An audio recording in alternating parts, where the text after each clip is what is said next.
Assalamualaikum warahmatullahi wabarakatuh. Bismillahirrahmanirrahim. Alhamdulillahilladzi arsala rasulahu bil huda wa dinil haqq lidhhirahu 'alad dini kullih wa kafa billahi syahida. Asyhadu an la ilaha illallah wahdahu la syarikalah wa asyhadu anna Muhammadan 'abduhu wa rasuluh. Allahumma shalli wa sallim wa barik ala Muhammad wa ala alihi wa sahbihi ajmain. Amma ba'du. Pemirsa rahimakumullah, alhamdulillah tidak terasa kita sudah di penghujung akhir bulan Ramadan tahun 1441 Hijriah. Mudah-mudahan di bulan Ramadan ini kita kaum muslimin dan warga Muhammadiyah khususnya diberi oleh Allah ridho, sehingga karena Allah ridho kita akan mendapatkan kualitas takwa kita dengan sebaik-baiknya, yang akhirnya janji Allah kita akan mendapatkan surganya. Amin ya rabbal alamin. Pemirsa jamaah rahimakumullah, Rasulullah SAW bersabda yang beliau mengkhawatirkan akan kehancuran umatnya. Bagaimana sabdanya? Inna mimma asalaikum syahwatil ghayya fi butunikum wa furujikum wa mudillatil hawa.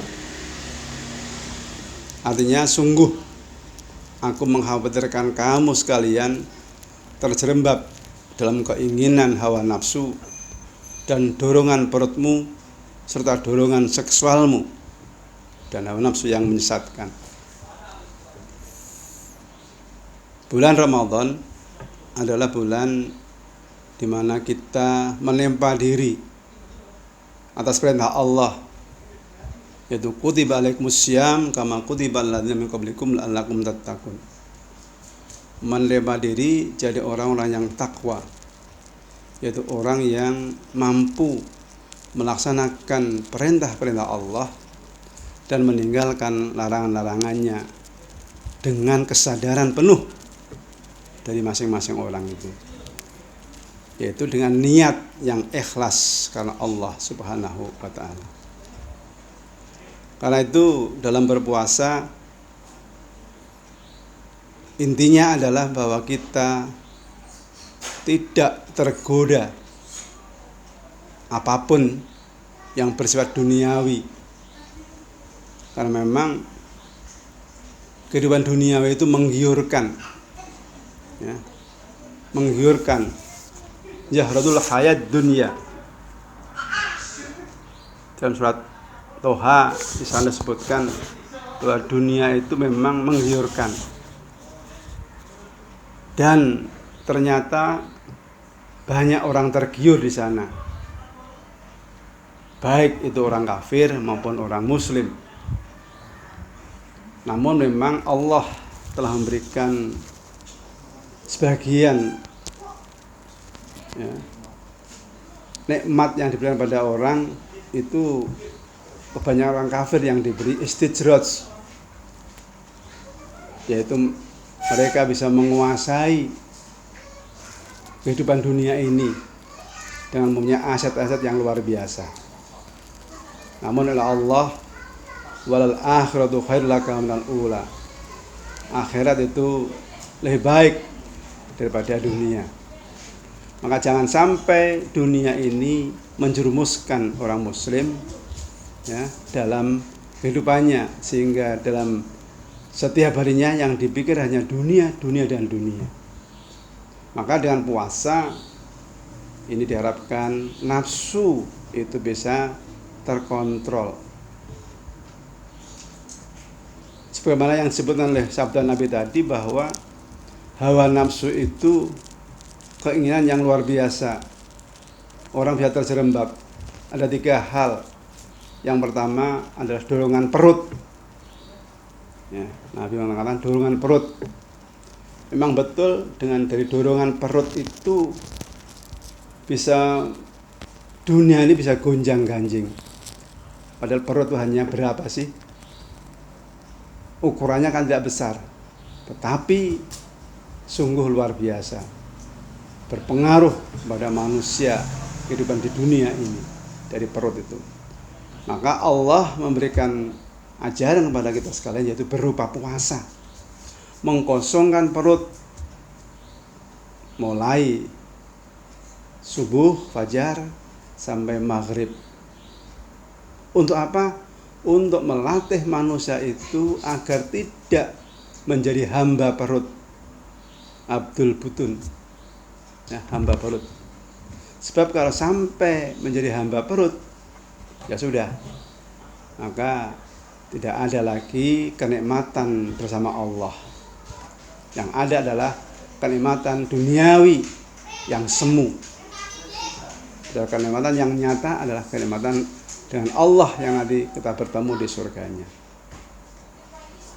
Jadi perut, dorongan perut.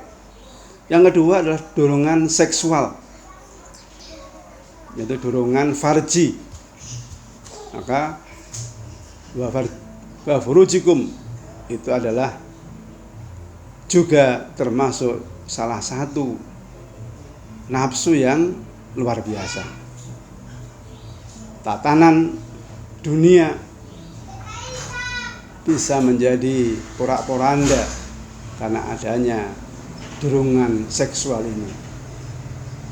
Apalagi sampai penyimpangan sosial ini yang sekarang ini di Indonesia mulai muncul, yaitu adanya homoseksual dan lesbian. Maka puasa itu juga ke sana, ya, nafsu.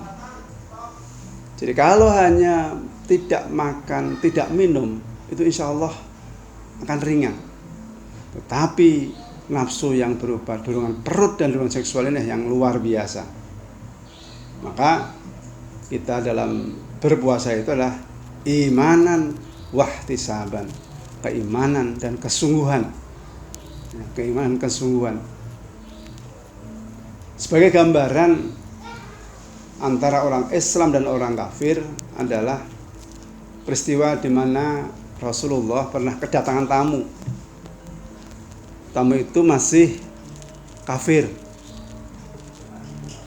Setelah diterima karena Rasulullah itu seorang Rasul yang santun, maka walaupun tamunya itu seorang kafir dipersilahkan, kemudian diberi jamuan, diberilah segelas susu. Maka akhirnya dipersilahkan, diminumlah susu itu oleh si kafir tadi. Sampai-sampai karena merasa kelezatannya, keenakannya, habis 7 gelas. Rasulullah pun tidak mempermasalahkan. Kemudian pamitlah si tamu itu. Beberapa bulan datang lagi tamu tersebut. Tetapi kondisinya adalah kondisi berbeda. Nah, berbeda. Kondisinya adalah dia sudah mu'alaf ternyata, sudah masuk Islam. Maka akhirnya diberi juga minum susu oleh Rasulullah. Kemudian diminumlah susu itu, tetapi akhirnya orang tersebut minumnya hanya 1 gelas saja. Kemudian tanya, kenapa? Saya Muslim. Jadi Muslim itu orang yang mempunyai standar kualitas, ya, moral yang tinggi, tahu tata cara, tahu aturan-aturan, bahwa minum itu adalah secukupnya.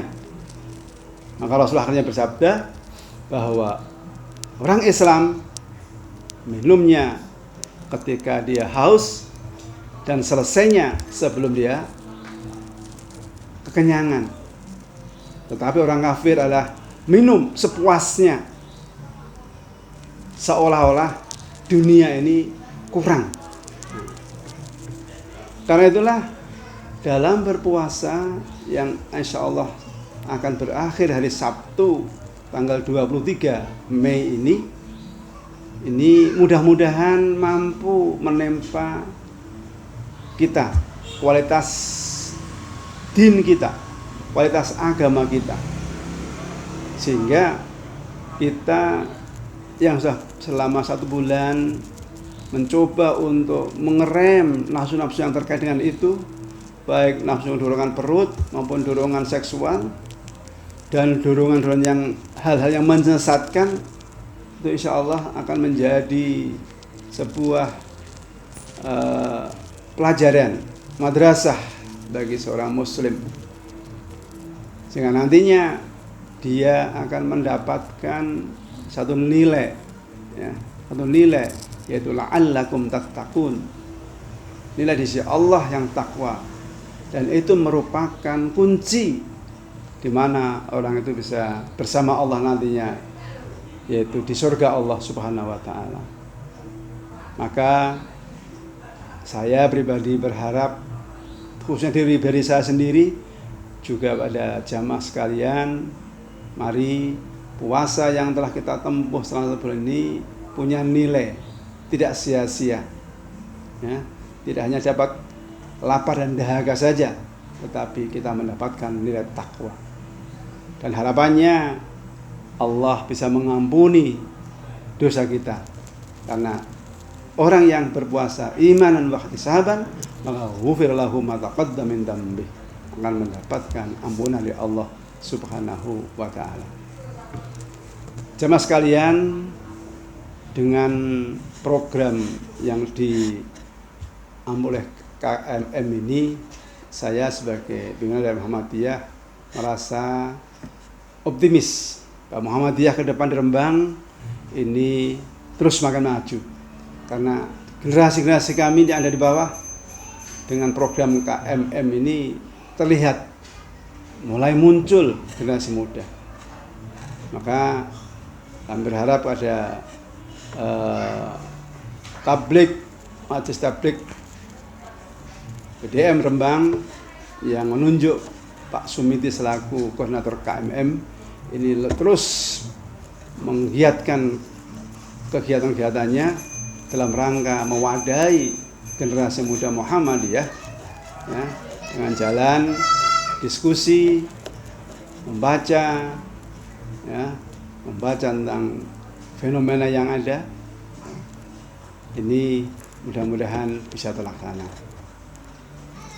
Bapak dan jamaah sekalian, para ibu yang pemirsa yang berbahagia, yang kami hormati, saya kira itu untuk penutup kegiatan Ramadan di bulan tahun 1443 ini, saya selaku Bendahara Muhammadiyah mohon maaf selama 1 bulan atau selama periode tahun ini saya memimpin mungkin kurang. Apalagi sekarang ini dengan COVID-19 ini banyak dinamika yang ada dalam kehidupan berorganisasi. Apakah itu terkait dengan aturan-aturan protokol kesehatan dan sebagainya, yang kadang-kadang muncul statement-statement yang kurang pas. Namun itu memang itulah kehidupan. Jadi mari kita sikapi yang arif dan bijaksana, ya, sehingga ini tidak menjadikan sebuah hambatan,